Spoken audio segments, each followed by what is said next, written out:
మనం ఈరోజు కన్నౌజ్ లోక్సభ నియోజకవర్గం ఎలా ఉంది, దాని పరిస్థితి, ఎన్నికల్లో ఎవరు గెలవబోతున్నారు, దాని గురించి చర్చించుకుందాం. ఎందుకంటే మే 13వ తేదీ కన్నౌజ్ లోక్సభ ఎన్నిక జరుగుతూ ఉంది.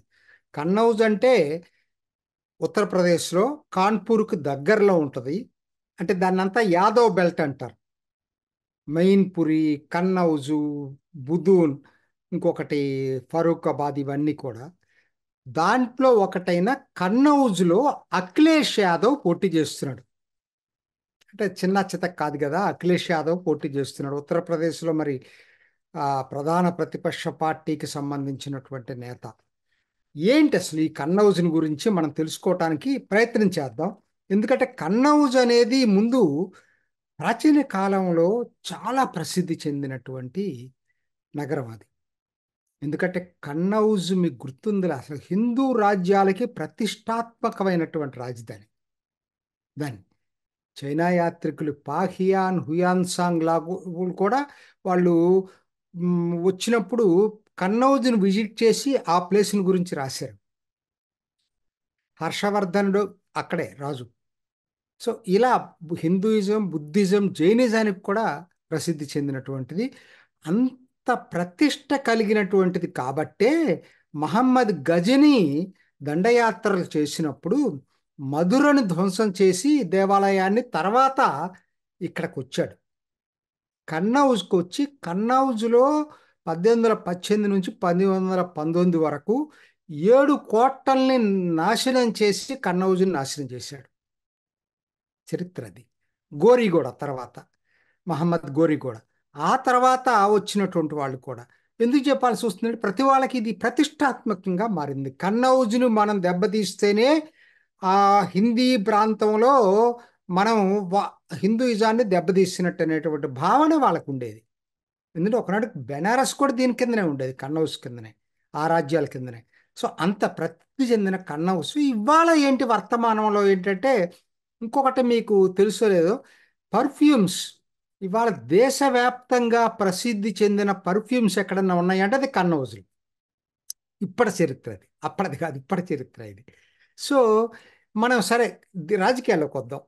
రాజకీయాల్లో చూసుకునేటట్టయితే ఎందుకు ఇది ప్రసిద్ధి అంటే, డాక్టర్ రామ్ మనోహర్ లోహియా 1967లో ఎక్కడ నుంచే ఎన్నికయ్యాడు, కన్నౌజ్ నుంచి. అదే సార్ అనుకుంటారు మొట్టమొదట ఆ లోక్సభ నియోజకవర్గం క్రియేట్ అయింది. కానీ ఆ టైంలో రామ్ మనోహర్ లోహియా అక్కడి నుంచి ఎన్నికయ్యాడు. అది ఫేమస్. తర్వాత జనతా టైంలో కూడా 2 సార్లు కన్నౌజ్ గెలుచుకుంది జనతా పార్టీ. తర్వాత ఏమైపోయిందంటే 1990 దశకం తర్వాత అది టోటల్గా ములాయం సింగ్ యాదవ్కి బ్యాస్టియన్ అయిపోయింది. ఆయన కంచుకోట. ఇంకా ఆయన వాళ్ళ కుటుంబానికి సంబంధించినటువంటి ఒక ప్రాపర్టీ లాగా అయిపోయింది కన్నౌజ్ లోక్సభ.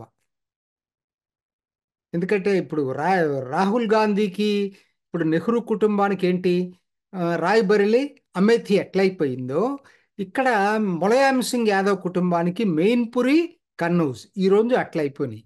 ఇక్కడ మొదట్లో ఇక్కడ పోటీ చేసేటువంటి ములాయం సింగ్ యాదవ్ మెయిన్పూర్ వెళ్ళిపోయి ఇక్కడ అఖిలేష్ యాదవ్కి స్థానం ఇచ్చాడు 2000లో. అక్కడి నుంచి 3 సార్లు అఖిలేష్ యాదవ్ ఎన్నికయ్యాడు.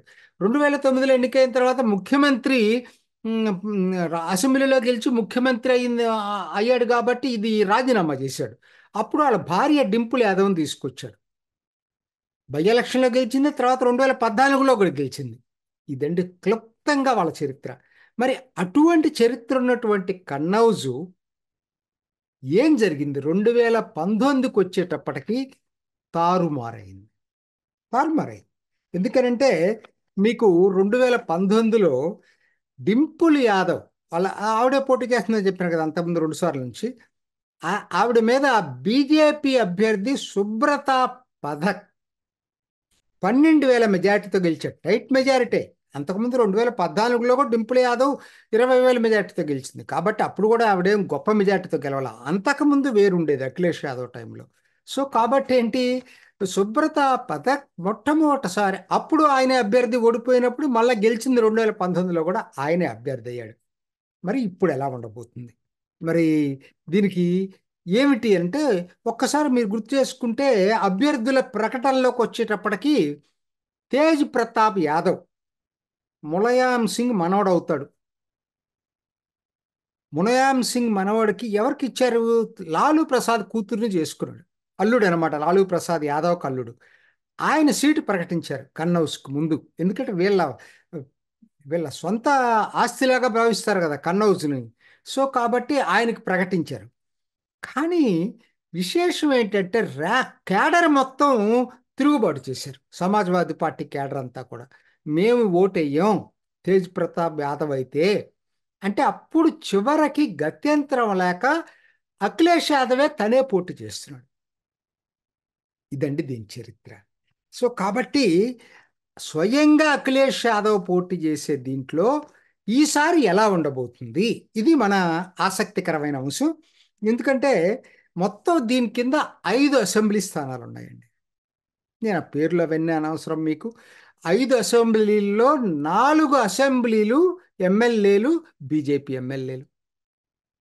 2019లో 12,000 మెజార్టీతో గెలవటం కాదు, ఆ తర్వాత 2022లో జరిగిన అసెంబ్లీల్లో 5లో 4 బీజేపీ గెలుచుకుంది. ఒకే ఒక్కటి సమాజ్వాదీ పార్టీ కింద ఉంది. సో కాబట్టి 2019 నుంచి 22కి వచ్చేటప్పటికి ఇంకా బీజేపీ గ్రిప్ సంపాదించింది కన్నౌజ్ మీద. మరి డెమోగ్రఫీ చూద్దాం ఎట్లా ఉంది. డెమోగ్రఫీ అని చూసుకునేటట్టయితే జనరల్గా ఏంటి వీళ్ళకి ముస్లిమ్స్ ఎక్కడుంటే అక్కడ సమాజ్వాదీ పార్టీ గట్టి స్థానం అనుకుంటుంది కదా. కాంగ్రెస్ అను సమాజ్వాదీ పార్టీ 15% ముస్లిమ్స్ ఉన్నారు అక్కడ. ఇంకటి పర్ఫ్యూమ్స్ బిజినెస్ అంతా వాళ్ళది అక్కడ.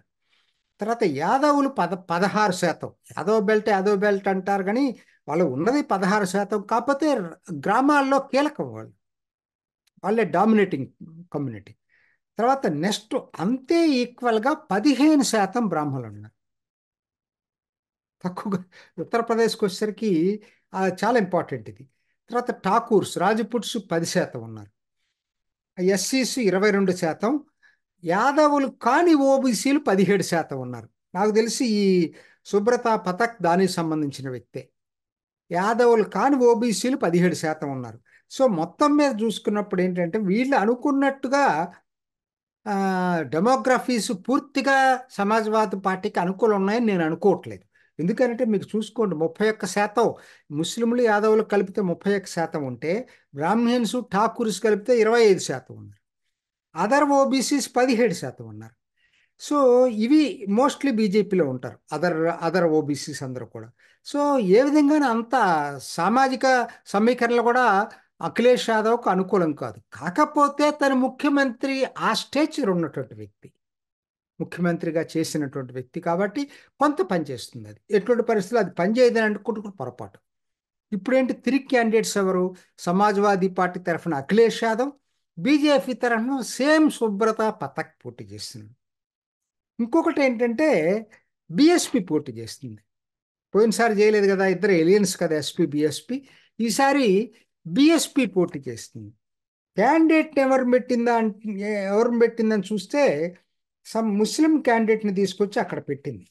ఇది దీంట్లో. సో ఇమ్రాన్ బిన్ జఫర్ అనే ఆయన పెట్టింది. అంటే ఆవిడ ఉద్దేశం ఏంటంటే ఎటు నాకు ఎస్సీస్ ఓట్లు పడతాయి, ముస్లిమ్స్ ఓట్లు కూడా పడితే ఇదని చెప్పి. అంటే ఎంత ఆవిడ గెలుస్తుందని చెప్పాలంటే ఒకనాడు బిఎస్పీ చాలా ఎంపీ కూడా ఉన్నట్టున్నారు అక్కడి నుంచి.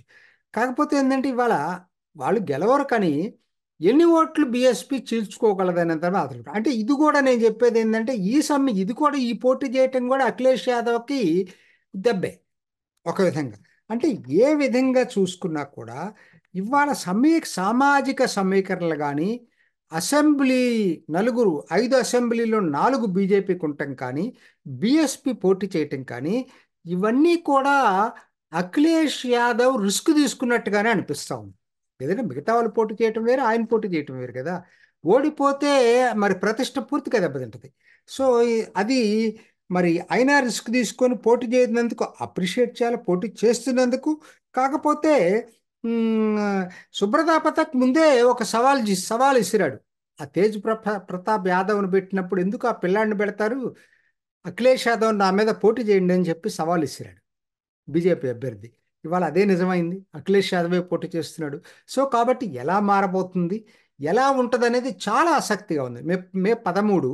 ఎందుకంటే రాయబరేలీ, అమేథీ ఎట్లయితే ఆసక్తి ఉందో ఇక్కడ కన్నౌజ్ కూడా అదే ఆసక్తి ఉంది. మెయిన్పురి రెండో నియోజకవర్గం ములాయం సింగ్ యాదవ్ చనిపోయిన తర్వాత ఇప్పుడు డింపుల్ యాదవ్ దాన్ని రిప్రజెంట్ చేస్తుంది ఆ నియోజకవర్గాన్ని.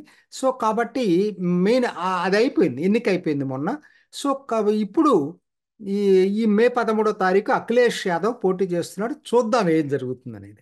చూసారు కదండి. మరి ఈ వీడియో కనుక మీకు నచ్చినట్లయితే ఒక లైక్ కొట్టేసి మీ అభిప్రాయాన్ని కూడా కామెంట్ బాక్స్లో తెలియజేస్తూ ఇలాంటి ఇంట్రెస్టింగ్ అప్డేట్స్ కోసం మా ఛానల్ని సబ్స్క్రైబ్ చేసుకోండి.